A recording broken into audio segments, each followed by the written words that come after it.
낯선 지역을 여행할 때 낯설음이 때론 두려움으로 발전되고 여행 중에 있는 마음을 힘들게 합니다.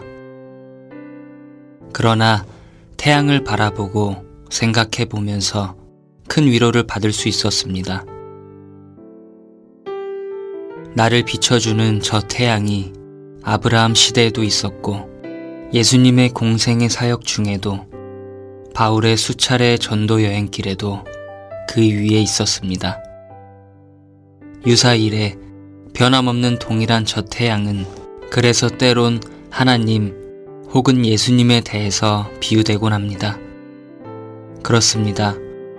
하늘 위의 태양이 저렇게 변함없이 비춰지고 있다는 것이 하나님의 임재와 불변의 속성을 생각나게 했습니다. 하나님은 지금 내 주변을 영적 빛으로 비추시고 보호하고 계셨습니다. 들의 수많은 꽃들은 오직 하나의 태양으로 인해 빛을 받습니다. 비록 수많은 꽃들 중에 작은 하나일지라도 그에게 필요한 충분한 빛이 비춰지고 있습니다.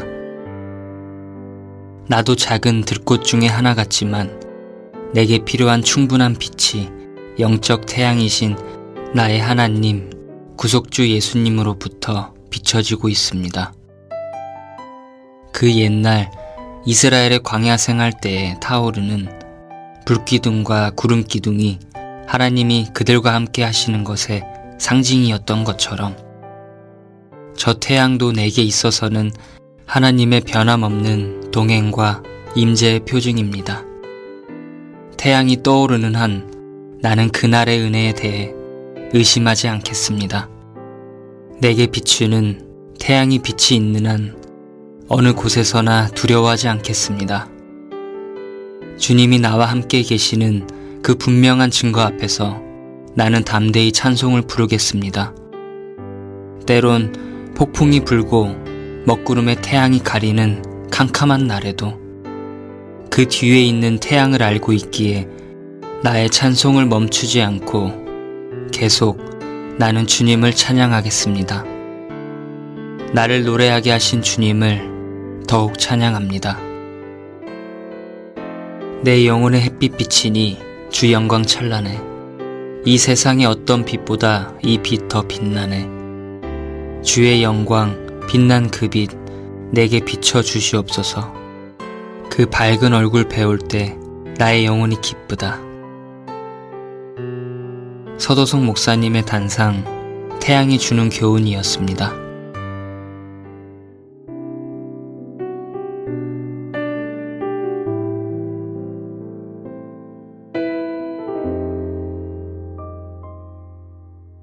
이 백성이 입술로는 나를 존경하되 마음은 내게서 멀도다.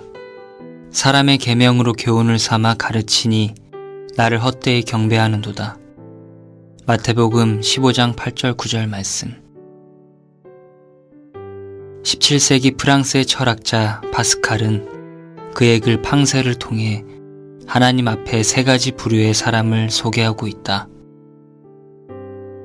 하나님을 발견하지 못할 뿐 아니라 추구하지 않는 사람들. 하나님을 추구하되 자신의 방식과 주장을 고집하는 사람들. 하나님을 추구하되 하나님을 존중하고 그 방식을 따르는 사람들. 첫째 부류는 도리에 어긋나고 어리석고 불행하다.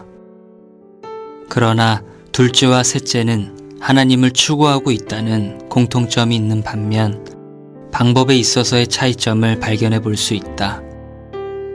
둘째 부류는 하나님께 받아들여질 수 없는 결정적인 그릇됨을 가지고 있고 결국 하나님께 기꺼이 받아들여질 부류는 셋째 부류뿐이다.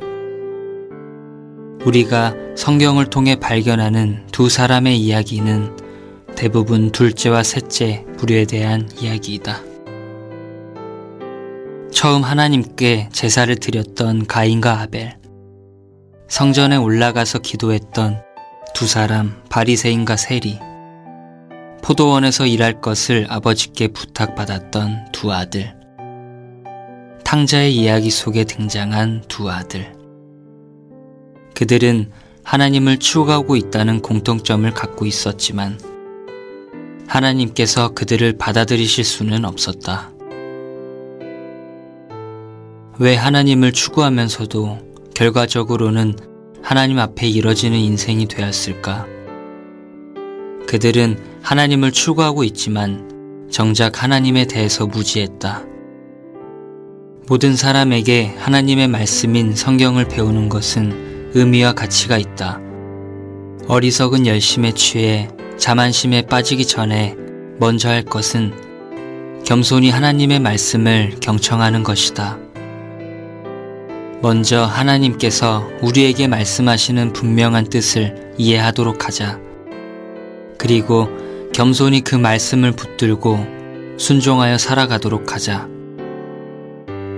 너는 하나님의 전에 들어갈 때에 내 발을 삼갈지어다. 가까이 하여 말씀을 듣는 것이 우매자의 제사 드리는 것보다 나으니 저희는 악을 행하면서도 깨닫지 못함이니라. 전도서 5장 1절 말씀.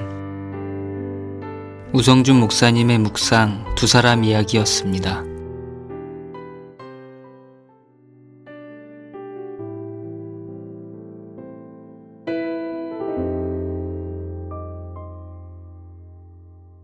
주여, 기도하도록 나를 강권하시고 기도의 사람이 되도록 도와주소서.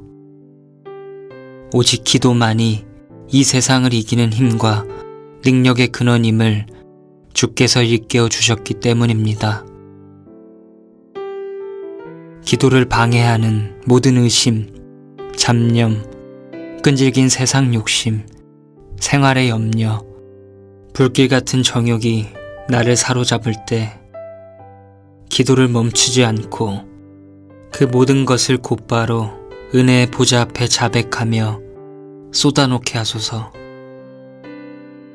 이 모든 죄의 상흔을 고쳐주실 수 있는 분은 나의 구주 예수님 뿐이기 때문입니다. 그 옛날 유대 땅에 병든 자처럼 나는 주님 앞에 엎드려 부르짖을 뿐입니다. 주여, 나를 도와주소서. 낫기를 원하나이다. 나를 고쳐주소서. 서도성 목사님의 단상 기도하게 하소서였습니다.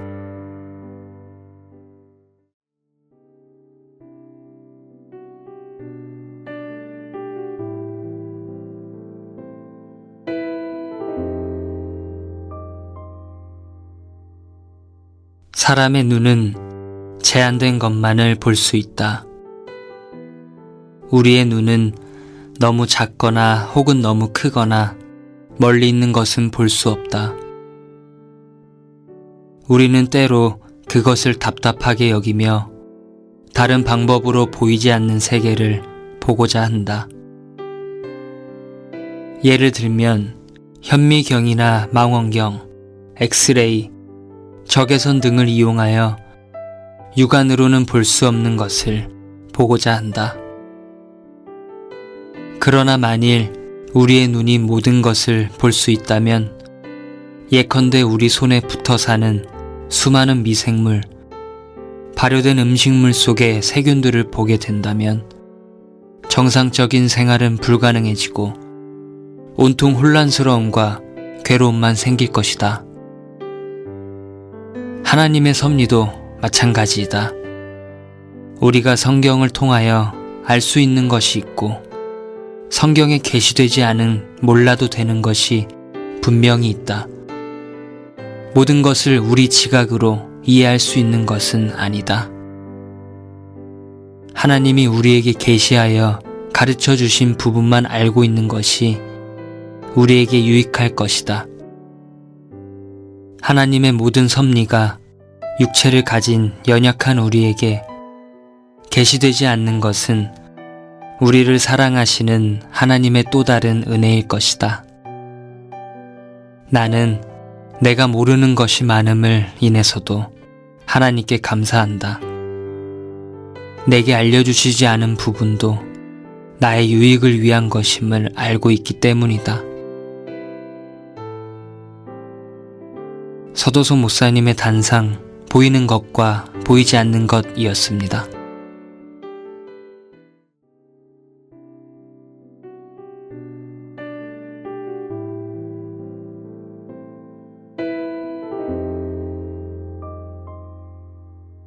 단지 팔의 힘으로만 휘두르는 주먹은 큰 위력이 없다. 온몸에 체중이 실려야 비로소 주먹은 큰 힘을 발휘한다. 발을 축으로 하여 회전하는 몸을 통해 체중의 이동과 함께 날린 펀치는 상대방을 한 번에 제압할 만큼 큰 위력이 있다. 신앙의 원수인 마귀를 때려 누일 수 있는 믿음의 주먹은 교회라는 몸을 통해 힘을 발휘할 수 있다. 단지 팔을 휘젓는 주먹이 아니라 체중이 실린 펀치처럼 교회라는 몸을 통해 믿음의 능력이 발휘되는 것이다. 한 사람 한 사람의 힘은 작고 미약하지만 몸을 통해 얻게 되는 힘을 통해 비로소 우린 위력적인 한 방을 마귀에게 날릴 수 있다. 그러므로 내가 싸우기를 허공을 치는 것 같이 아니하여. 고린도전서 9장 26절 말씀. 서도손 목사님의 단상, 강한 주먹이었습니다.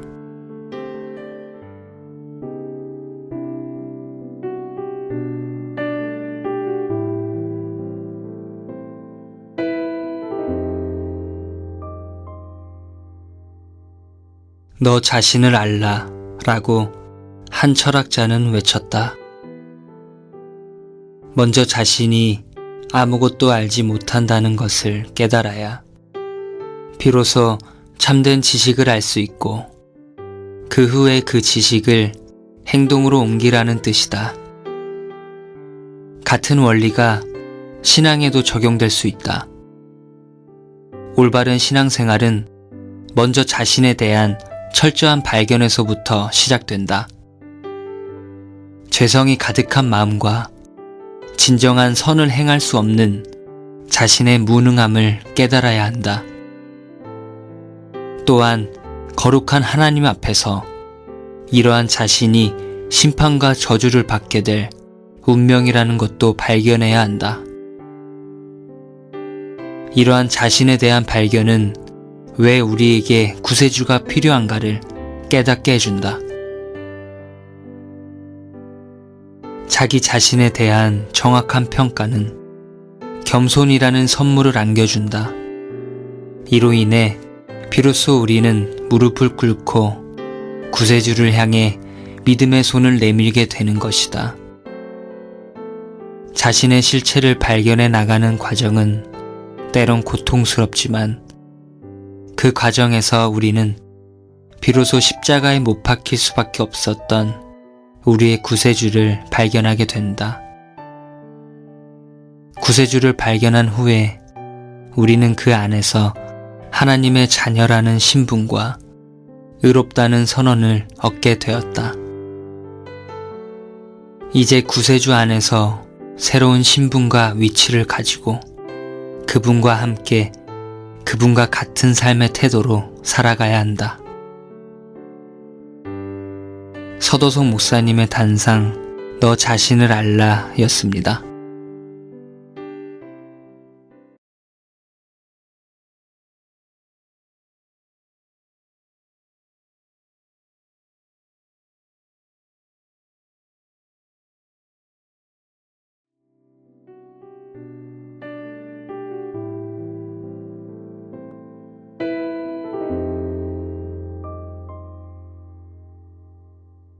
쉬지 말고 기도하라. 데살로니가 전서 5장 17절 말씀. 성경은 불법이 성하여 할 수만 있다면 택하신 자도 미혹해 하려 하는 마지막 때에 신앙을 지킬 수 있는 방법으로 특별히 기도를 강조하고 있다. 쉬지 말고 기도하라는 말씀은 명령이며 기도의 중요성을 가르쳐주고 있다. 우리는 흔히 이 말씀을 율법적인 말씀으로만 생각하지만 이 말씀을 묵상해 보면 깊은 은혜를 깨닫게 된다.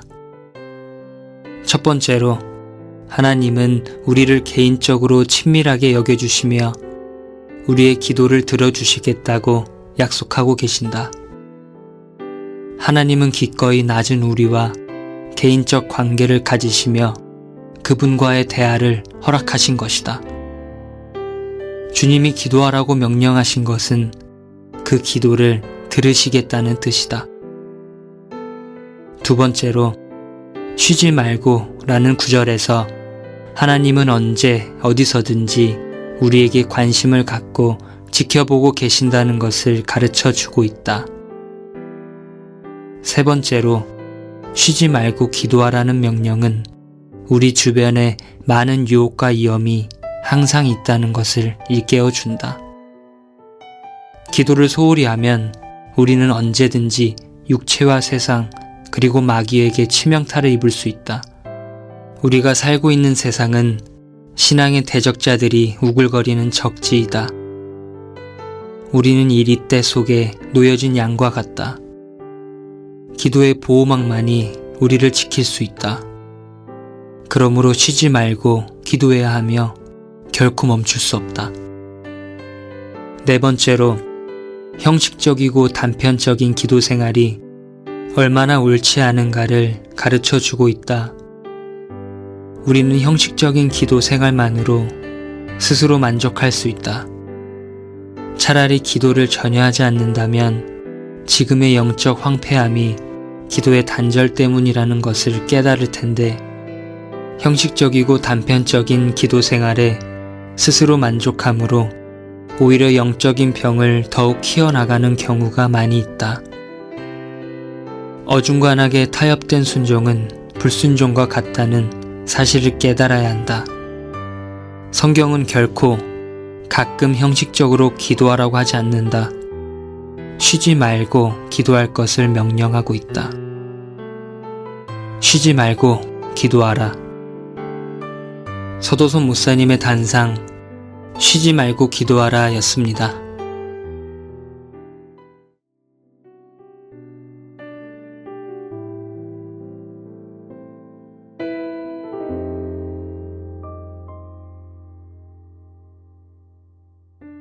성경 공부할 시간이 없다면, 사실 시간이 없다기보다는 마음이 부족한 것입니다. 우리는 아무리 바빠도 꼭 하는 일들을 많이 가지고 있습니다.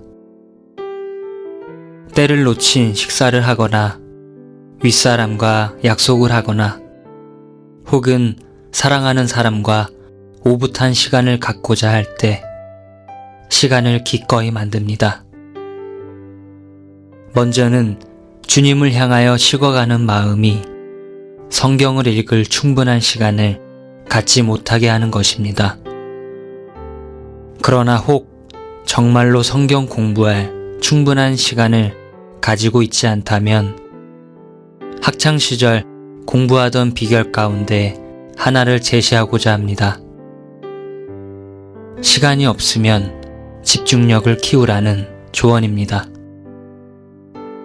긴 시간을 투자하기 어려울 때에는 시간을 효과적으로 활용하는 것이 또 하나의 방법입니다. 짧은 시간이라도 집중력을 가지고 성경을 읽는다면 큰 유익을 얻을 수 있습니다. 집중력은 기도로 하나님께 얻을 수 있습니다. 성경을 읽기 전에 먼저 집중력을 달라고 기도해 보십시오. 너희 중에 누구든지 지혜가 부족하거든 모든 사람에게 후히 주시고 꾸짖지 아니하시는 하나님께 구하라. 그리하면 주시리라. 야고보서 1장 5절 말씀. 집중력은 지혜의 한 부분입니다. 서도송 목사님의 단상, 성경 공부할 시간이 없다면 이었습니다.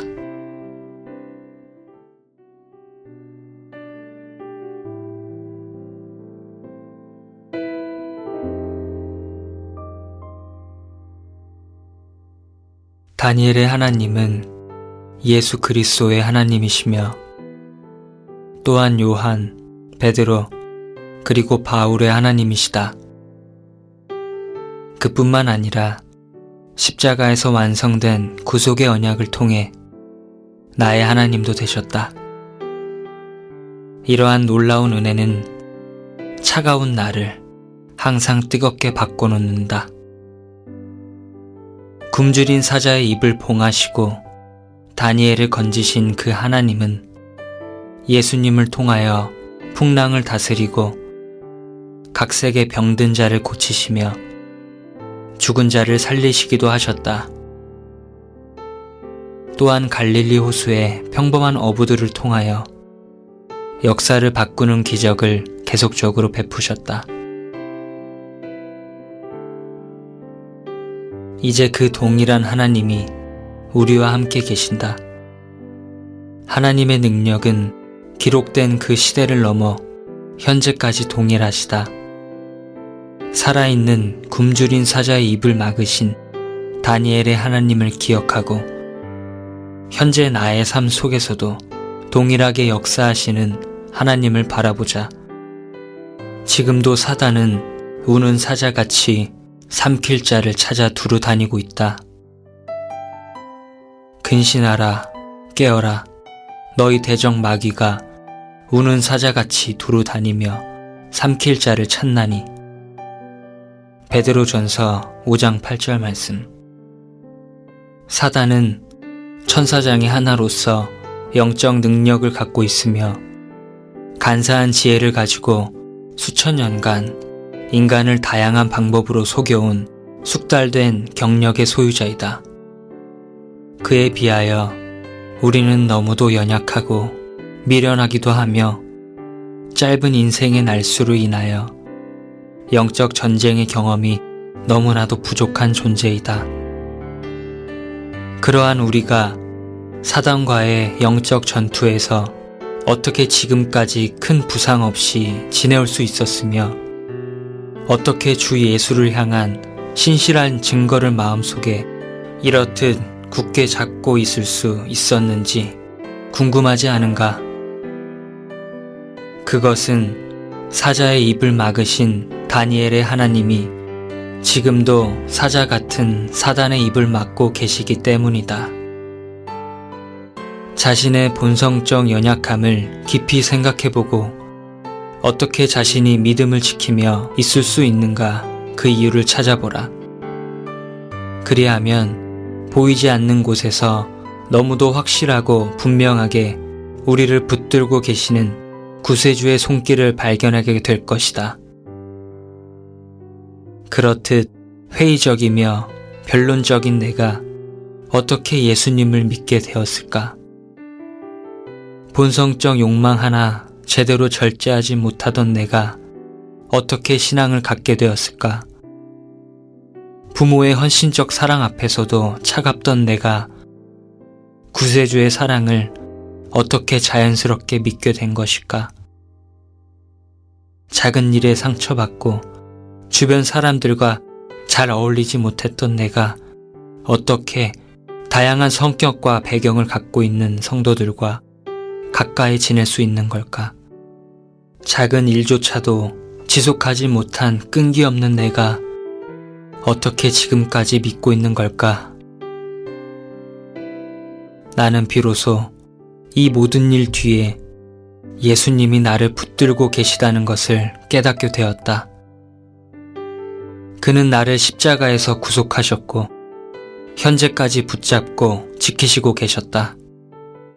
그리고 지금까지 지키신 것처럼 또 영원히 나를 구속의 언약 아래 보존하실 것이다. 할렐루야, 내 영혼아, 나의 창조주, 구속주를 찬양하라. 아멘. 서도성 목사님의 단상 사자굴의 다니엘 중 일부였습니다.